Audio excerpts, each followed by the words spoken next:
Hello everyone. আপোনালোক সকলোকে স্বাগতম জনাইছো এক্সাম এস্পিৰেন্ট ইউটিউব চেনেলটোলৈ। বন্ধুসকল আজি আপোনালোকলৈ লৈ আহিছো আন এটা মক টেষ্ট যেটো হৈছে মক টেষ্ট নম্বৰ 12। ইয়াৰ আগতে 11টা মক টেষ্ট দিয়া হৈছে যদি এতিয়ালৈকে কোনোবাই চোৱা নাই আমাৰ প্লেলিষ্ট এটা বনাই দিয়া হৈছে তাত গৈ চাই লব পাৰিব। সো দেৰি নকৰি ষ্টাৰ্ট কৰিছো আজিৰ ভিডিওটো। ইয়াত চাব যিবোৰ মই কোৱেশ্চন লৈছো এইবোৰ মানে কি কৰিব নোৱাৰো ইজি কোৱেশ্চন বুলি ক'ব নোৱাৰিব কি হয় মডাৰেট টু হাৰ্ড কোৱেশ্চন হয়। সো চাব আপোনালোকে নিজকে পৰীক্ষা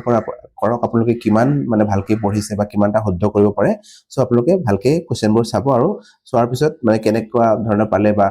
লাষ্টত কমেন্ট কৰি নিশ্চয় জনাব কিমানটা আপোনালোকে শুদ্ধ কৰিব পাৰিছে। সো এইবোৰ মনত ৰাখিব যে যিবোৰ কোৱেশ্চন মই দিছো এটো মানে এটা সেটৰে কোৱেশ্চন দিছো এই যে অনলাইন যি পেপাৰ হৈ গৈছিলে এই অনলাইন পেপাৰৰ কি হয় মানে এটা সেটত এনেকুৱা ধৰণৰ কোৱেশ্চন আছিল। সো এনেকুৱা ধৰণৰ মডাৰেট টু হাৰ্ড কোৱেশ্চন আছিল এটা সেটত। সো সেই কোৱেশ্চনটো মই ডাইৰেক্ট উঠাই দিছো এনেকুৱাও আহিব পাৰে কেতিয়াবা। সো এই কাৰণে তেনেকুৱা দিছো আৰু সো ইয়াত চাব কোৱেশ্চন নম্বৰ যে 1 দি আছে ইয়াত কি কৈছে এই তলৰ উক্তি দুটা পঢ়া ইয়াত দুটা উক্তি দি আছে আৰু এই উক্তি দুটা পঢ়িবলৈ কৈছে।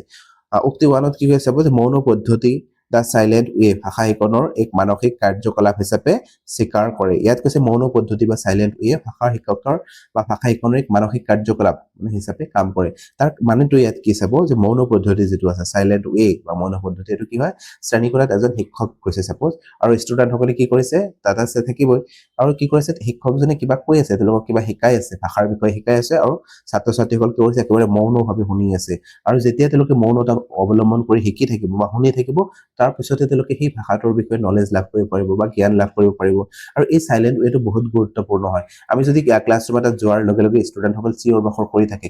বিভিন্ন ধৰণৰ কথা কৈ থাকে তেতিয়া কি নহব তেওঁলোকে যেটো শিক্ষা দিয়াৰ আমাৰ কি আছিল পাৰপজ আছিল হেতু ফুলফিল নহব তেওঁলোকৰ যি জ্ঞান ল'ব লাগিছিল কিন্তু তেওঁলোকে নাপাব। সো এই কাৰণে এই যেটো মৌন পদ্ধতি আছে এটো অৱলম্বন কৰিব লাগে আৰু হেতুৰ কথাই কৈছে যে ভাষা শিকনৰ ক্ষেত্ৰত ভাষাই যেতিয়া এটা শিকাই আছে সেই কাৰ্যকলাপৰ ক্ষেত্ৰত এটা কি কৰে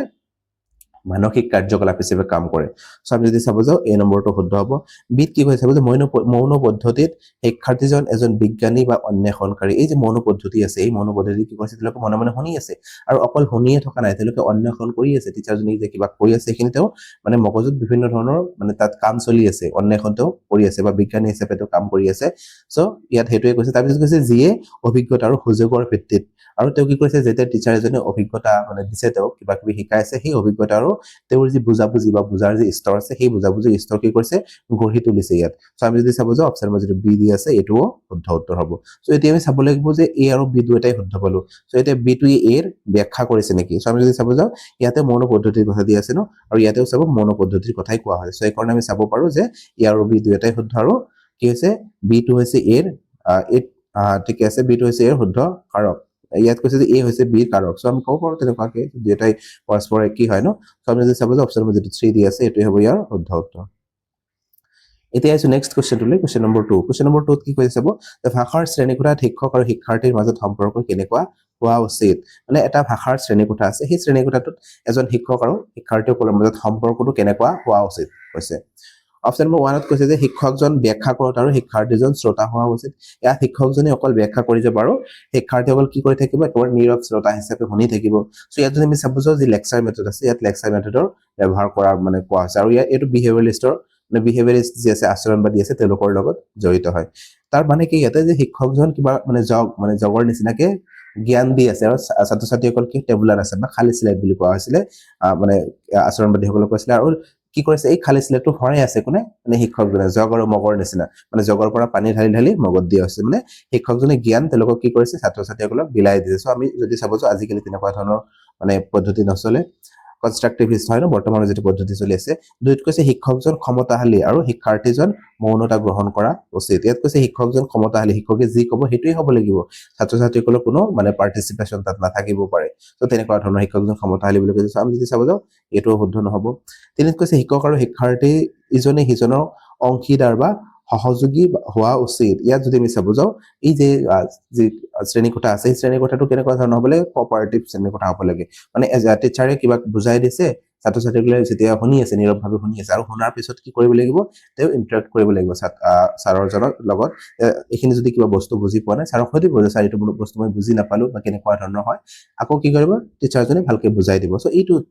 কথা কোৱা হৈছে যে শিক্ষক আৰু ছাত্ৰ ছাত্ৰী দুয়োজনে কি কৰিব এজনে আন এজনক সহায় কৰিব সহযোগিতা কৰি যাব সো আমি যদি চাব যাও অপচন নম্বৰ 3 টো শুদ্ধ উত্তৰ হ'ব ফৰত কৈছে শিক্ষকজন নিৰ্দেশক আৰু শিক্ষাৰ্থীজন অনুসৰণকাৰী হোৱা উচিত এই গোটেইখিনি আমি যদি চাব যাও 1 2 আৰু 4 এই তিনিটাই কি হয় বিহেভিয়াৰিষ্টৰ লগত জড়িত হয় সো মনত ৰাখিব অপচন নম্বৰ 3 টোই হ'ব ইয়াৰ শুদ্ধ উত্তৰ এতিয়া আছে নেক্সট কোৱেশ্চনটো লৈ কোৱেশ্চন নম্বৰ 3 ইয়াত কি হৈছে চাব ভাষা শিক্ষণৰ তলৰ কোনটো পদ্ধতি পৰামৰ্শ শিক্ষণ তত্ত্ব বা কাউন্সেলিং লাৰ্নিং থিওৰিৰ ওপৰত আধাৰিত ইয়াত কাউন্সেলিং লাৰ্নিং থিওৰি মানে কি হয় জানিব আপোনালোকে যে কাউন্সেলিং আমি ষ্টুডেন্ট সকলক সাধাৰণতে কি কৰিব লাগে যিবোৰ মানে কিছুমান এনেকুৱা ধৰণৰ ষ্টুডেন্ট আছে যিবোৰ কি কৰে পিছ পৰি আছে একেবাৰে পঢ়াশুনাত একেবাৰে মন নাই এনে দুষ্টামি কৰি ঘূৰি ফুৰে এই তেনেকুৱা ধৰণৰ যিখিনি ষ্টুডেন্ট আছে সেইখিনি আমি কাউন্সেলিং কৰিব লাগে বেলেগকৈ কাউন্সিলাৰ ৰাখিব পাৰে বা টিচাৰে কি কৰিব পাৰে বহুত ক্ষেত্ৰত কাউন্সেলিং কৰি দিয়ে সো এই যে কাউন্সেলিংৰ কথা কৈছে এই কাউন্সেলিং থিওৰি বা পৰামৰ্শ শিক্ষা তত্ত্বৰ কিহৰ ওপৰত আধাৰিত বা কোনটো ওপৰত আধাৰ কৰি এটো বনোৱা হৈছে আমি ক'ব লাগে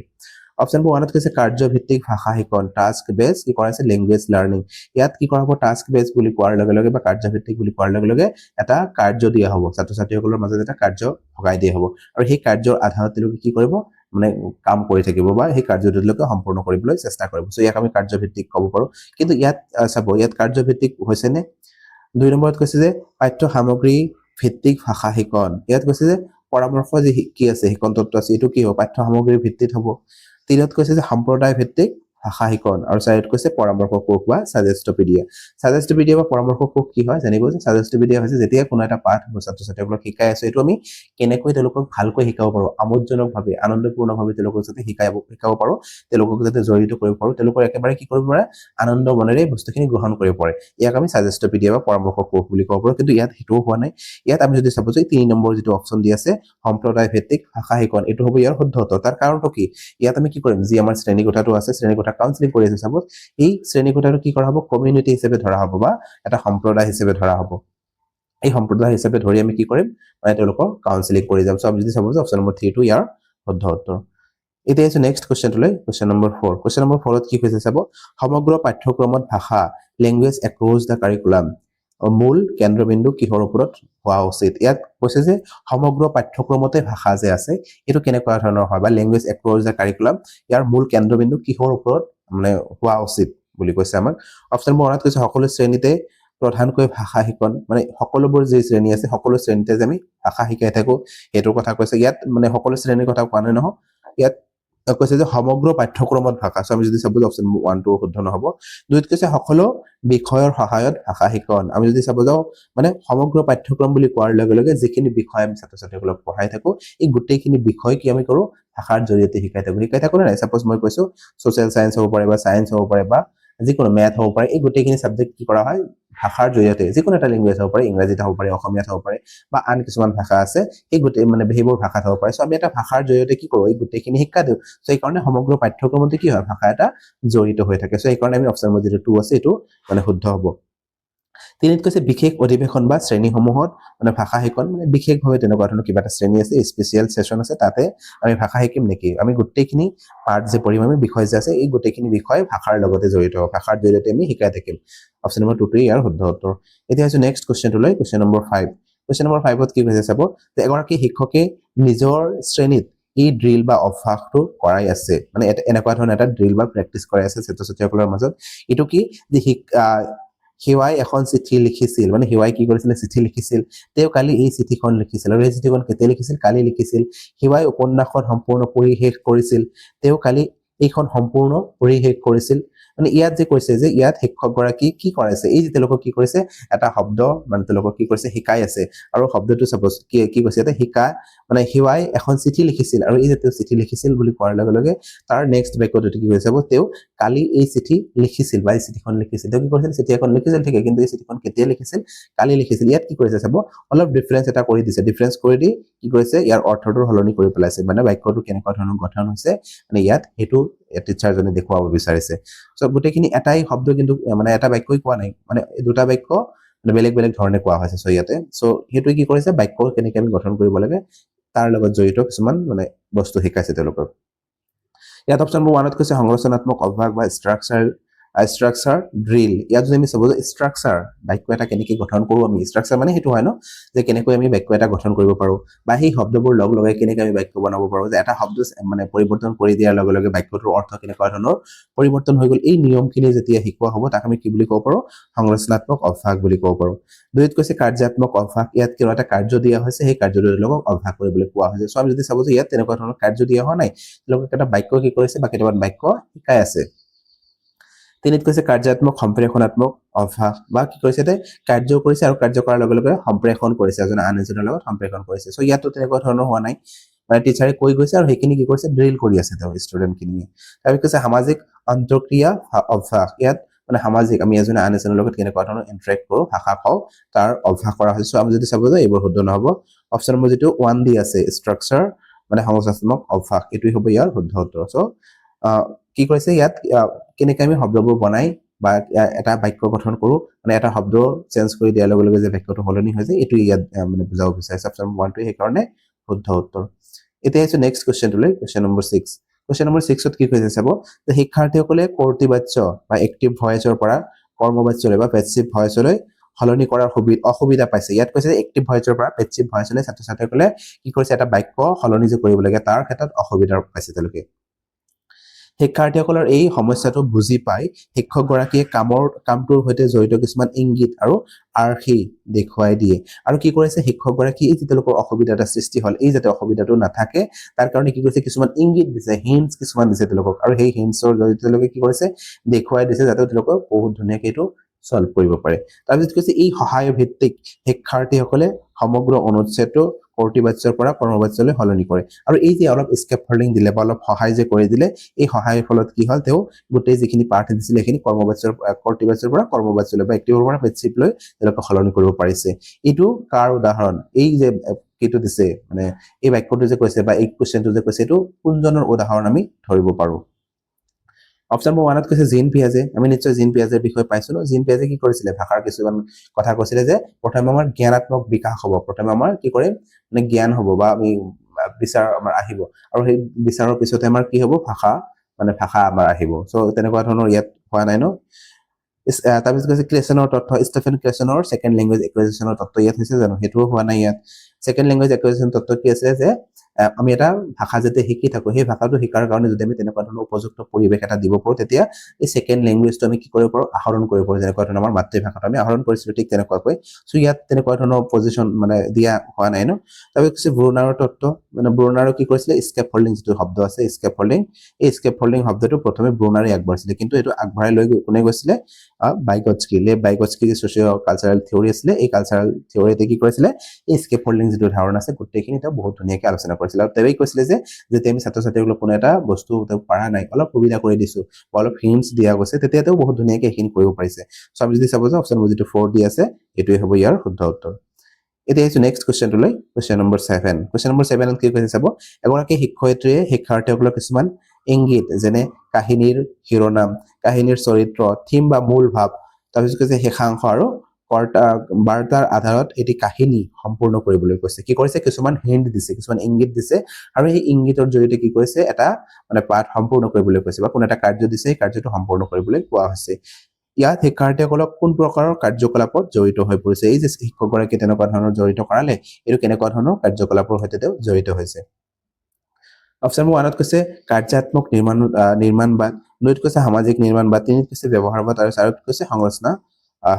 সংৰচনাৰ ৰূপবাদ বা ষ্ট্ৰাকচাৰেলিজমৰ কথা কৈছে আমি যদি চাব যাওঁ বিহেভিয়াৰিজম আৰু ষ্ট্ৰাকচাৰেলিজম এই দুটা মেইনলি কাটি দিব পাৰোঁ এই দুটা নহয় কেতিয়াও নহয়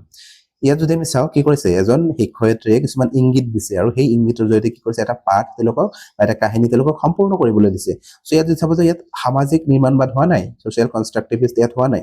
ইয়াত যদি আমি চাব যাওঁ জ্ঞানাত্মক বা তেওঁলোকৰ যি কগনিটিভ যি কনষ্ট্ৰাকটিভিষ্ট আছে এই কনষ্ট্ৰাকটিভিষ্টৰ তেওঁলোকে ব্যৱহাৰ কৰিব লাগিব ন তেওঁক খালি হিনহে দি গৈছে আৰু এইখিনি লৈ তেওঁ কি কৰিব লাগিব কাহিনী এটা সম্পূৰ্ণ নিজে নিৰ্মাণ কৰিব লাগিব চ' ইয়াত জ্ঞানৰ বিকাশ হ'ব চ' আমি যদি চাব যাওঁ অপশ্যন যিটো 1 দি আছে এইটোৱে হ'ব ইয়াৰ শুদ্ধ উত্তৰ এতিয়া আহিছোঁ নেক্সট কুৱেশ্যনটোলৈ কুৱেশ্যন নম্বৰ 8 কুৱেশ্যন নম্বৰ 8ত কি কৈছে চাব এগৰাকী শিক্ষয়িত্ৰীয়ে তেওঁৰ শিক্ষাৰ্থীসকলৰ সৈতে তেওঁৰ প্ৰথম বিমান যাত্ৰা কাহিনীটোৰ বিষয়ে আলোচনা কৰে আৰু তাৰ পিছত ইয়াক শ্ৰেণীৰ সন্মুখত অভিনয় বা ৰোল প্লে কৰি দেখুৱাবলৈ কয় ইয়াত কৈছে এগৰাকী শিক্ষয়িত্ৰী আছে আৰু তেওঁ কৈছে যে তেওঁ যে প্ৰথম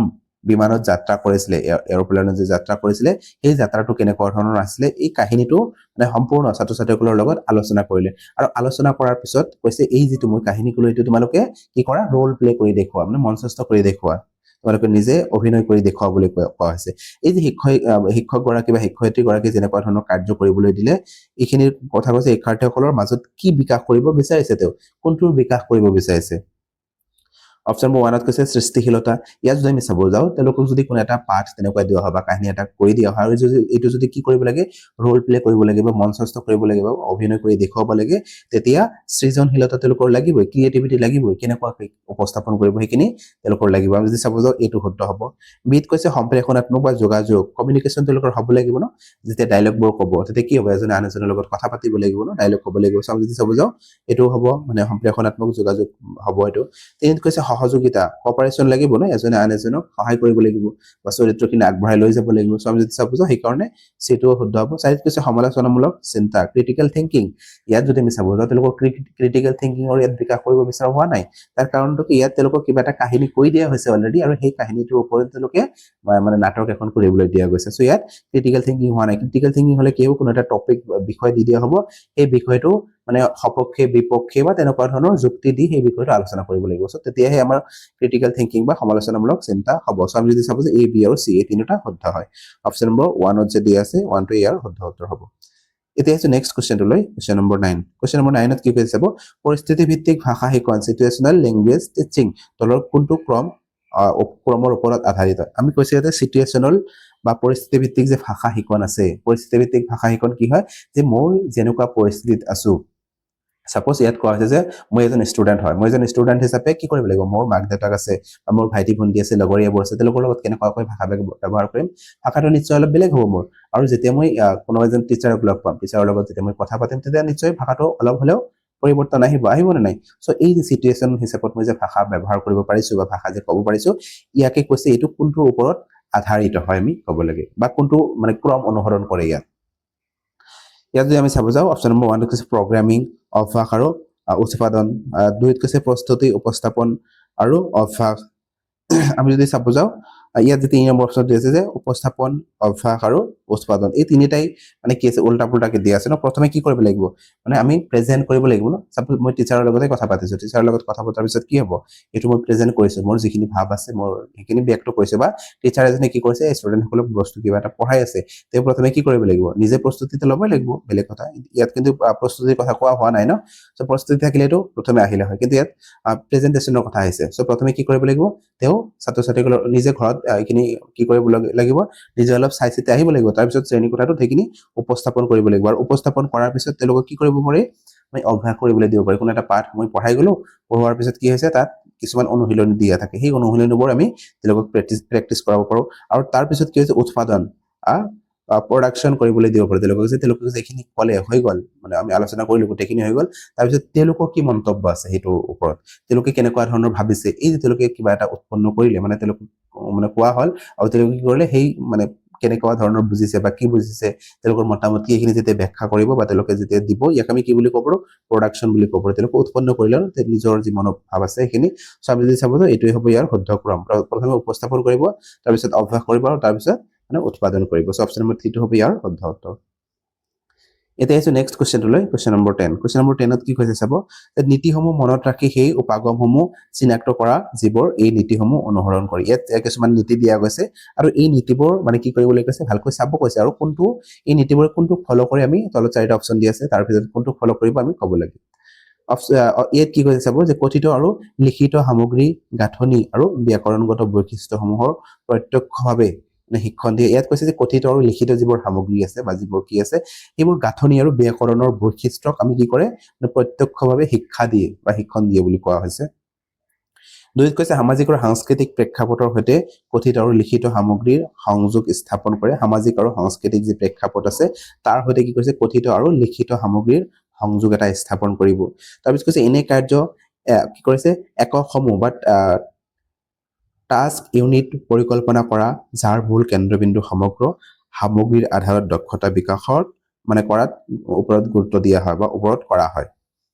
ইয়াত কি হৈ চাব যে এনে এটা কাৰ্য বা একক সমূহৰ মানে একক বা ইউনিটৰ কথা কোৱা হৈছে পৰিকল্পনা কৰা যাৰ মূল কেন্দ্ৰবিন্দু কি হ'ব পাৰে সমগ্ৰ সামগ্ৰীৰ আধাৰত দক্ষতা যাতে তেওঁলোকৰ বিকাশ কৰা হয় তাৰ ওপৰত মানে চাব কৈছে ইয়াতে সো আমি যদি চাব যে এই তিনিটা কথা কল এই তিনিটা কথা কোনটো মানে ইয়াৰ চাৰিটা অপচন যদি আছে কোনটো ভাষা শিকনৰ ক্ষেত্ৰত জড়িত হ'ব ইয়াত চাব অপচন নম্বৰ 1 কৈছে যে কাৰ্যভিত্তিক ভাষা শিকন তেওঁলোকক কিবা এটা কাৰ্য কৰিবলৈ দিয়া গৈছে আৰু সেই কাৰ্যটোৰ ওপৰত তেওঁলোকক ভাষা শিকাই থকা হৈছে ইয়াত 2 নম্বৰত কৈছে পাঠ্য সামগ্ৰী ভিত্তিক নিৰ্দেশনা 3ত কৈছে শব্দ ভাণ্ডাৰ বিষয়ক উপাগনৰ 4ত কৈছে অসমবায় ভিত্তিক বা কোঅপাৰেটিভ ল্যাঙ্গুৱেজ লাৰ্নিং ইয়াত যদি চাও আমি কি কৈছিলে কথিত আৰু লিখিত সামগ্ৰী থাকিব লাগিব সো কথিত আৰু লিখিত সামগ্ৰী বুলি আমি কলে কি কৰো আমি যেতিয়া এটা পাঠ পঢ়াম তাত কি কৰা থাকিব এটা লিখিত সামগ্ৰী থাকিব আৰু সেই লিখিত সামগ্ৰীখিনি আমি বহুত ধুনীয়াকৈ মানে কৈ যাম ছাত্ৰ-ছাত্ৰীসকলক যদি কৈছে সামাজিক আৰু সাংস্কৃতিক প্ৰেক্ষাপট আৰু এই যেতিয়া মই কি কৰিছো পাঠ এটা লৈছো পাঠৰ কি থাকিব সামাজিক আৰু সাংস্কৃতিক প্ৰেক্ষাপট দুয়োটাই থাকিব আমি যদি চাব যে কাৰ্যভিত্তিক ইয়াত লোকক কাৰ্য কৰিবলৈ দিয়া হোৱা নহয় আমি চাব লাগিব এই চাৰিটাৰ ভিতৰত কোনটো বেষ্ট হয় তো আমি চাব লাগিব ইয়াত যদি কিবা এটা কাৰ্য কৰিবলৈ দিয়া থাকিলে হয় সো ইয়াত তেনেকুৱা ধৰণৰ কাৰ্য কৰিবলৈ দিয়া হোৱা নাই ইয়াত পাঠৰ পৰাই আমি এটা পঢ়ো পাঠ্যভিত্তিক যে সামগ্ৰী কিছুমান মানে ওপৰত আমি নিৰ্ভৰ কৰি সেইটো কথা ইয়াত ক'ব বিচাৰিছে ইয়াত অকল শব্দ ভাণ্ডাৰ বুলি আমি ক'ব নোৱাৰো বা কোঅপাৰেটিভ লাৰ্নিং ইয়াত হোৱা নাই ইয়াত পাঠ্য সামগ্ৰী ভিত্তিক নিৰ্দেশনা হৈছে যে কথিত আৰু লিখিত সামগ্ৰী গাঁথনি আৰু ব্যাকৰণগত বৈশিষ্ট্য প্ৰত্যক্ষভাৱে শিক্ষা দিয়া তেওঁলোকক শিক্ষা দিছে প্ৰত্যক্ষভাৱে মানে কি এটো চাই তেওঁ কি কৰিছে হেতু শিক্ষা দি আছে প্ৰত্যক্ষভাৱে সো ইয়াক আমি প্ৰত্যক্ষ ক'ব আৰু সামাজিক সাংস্কৃতিক প্ৰেক্ষাপট তাৰ লগত জড়িত হৈ থাকিব সামগ্ৰী সংযোগ স্থাপন কৰিব তাৰপিছত কৈছে এনে এটা কাৰ্য পৰিকল্পনা কৰা যাৰ মূল কেন্দ্ৰবিন্দু সমগ্ৰ সামগ্ৰী মানে এই যিখিনি সমগ্ৰ পাঠ আছে বা তাৰ লগত কিছুমান টিএল আমি ব্যৱহাৰ কৰি তেওঁলোকক শিকাও সো এটোই ক'ব বিচাৰিছে সো এটো অপচন নম্বৰ 2 টো হ'ব ইয়াৰ শুদ্ধ উত্তৰ এতিয়া হৈছে নেক্সট কোৱেশ্চনটো লৈ কোৱেশ্চন নম্বৰ 11 ইয়াত কি কৈছে চাব তলত দিয়ে কাৰ্যসমূহ পঢ়া আৰু ৰূপায়নৰ দৃষ্টিৰে সঠিক ক্ৰমটো অনুসৰি সজোৱা ইয়াত কৈছে তিনিটা বা চাৰিটা কাৰ্য দিছে আৰু এই কাৰ্যটো আমি সঠিক ক্ৰমত সজাব লাগে কোনটো প্ৰথম আহিব তাৰ পিছত কোনটো আহিব এনেকুৱা ধৰণে আমি ক্ৰম অনুসৰি সজাব লাগে ইয়াত কি কৈছে চাব যে শিক্ষণ কাৰ্যকলাপৰ বা লাৰ্নিং এক্টিভিটি ৰূপৰেখা বা নক্সা প্ৰস্তুত কৰা ইয়াত কি কৰা আছে যিখিনি লাৰ্নিং এক্টিভিটি তেওঁলোকক কৰিবলৈ দিয়া হ'ব এইখিনি আমি কি কৰিছো ৰূপৰেখা এটা প্ৰস্তুত কৰিছো বা নক্সা এটা প্ৰস্তুত কৰিছো সো এটো পিছলৈ আহিব ন প্ৰথমে এটো নাহে দুইত কৈছে নিৰ্দেশনা প্ৰদান কৰা পৰ্যবেক্ষণ বা মনিটৰিং কৰা আৰু শিক্ষাৰ্থীৰ অগ্ৰগতিৰ মূল্যায়ন কৰা সো আমি যদি চাব যে তেওঁলোকৰ মূল্যায়ন কেতিয়া কৰিম মূল্যায়ন একেবাৰে লাষ্টতে কৰা হয় সো আমি যদি চাব যে এটোৱে একেবাৰে লাষ্টত হ'ব মানে এটো যিকেইটা ষ্টেপ দি আছে তাৰ ভিতৰত 4 নম্বৰ ষ্টেপটো এটো হ'ব মানে আমি মূল্যায়ন কেতিয়া কৰিম যে কিবা এটা বস্তু মই পঢ়ালো পঢ়োৱাৰ পিছত যদি তেওঁলোকৰ কিবা খোজ আছে সেইখিনি মই গোটেইখিনি আলোচনা কৰিলো কৰাৰ পিছত তেওঁলোকক আমি মূল্যায়ন কৰিম ন সো এটো লাষ্টত আহিব সেট কৈছে যে পাঠ্যক্ৰমৰ উদ্দেশ্যসমূহ উল্লেখ কৰা আমি যদি চাব যে পাঠ্যক্ৰম কি কাৰণে পঢ়া হয় চাব যে পাঠ্যক্ৰম এটা পঢ়াই থকাৰ আগত বা এটা মই কি কৰিছো অধ্যায় এটা পঢ়াই আছো তাৰ আগত কিছুমান উদ্দেশ্য দিয়া থাকে যেটো কিয় পঢ়োৱা হয় সো উদ্দেশ্যটো একেবাৰে আগত আহিব ফাৰ্ষ্টত আহিব সো এটো কি হ'ব 1 নম্বৰ ষ্টেপ এটো হ'ব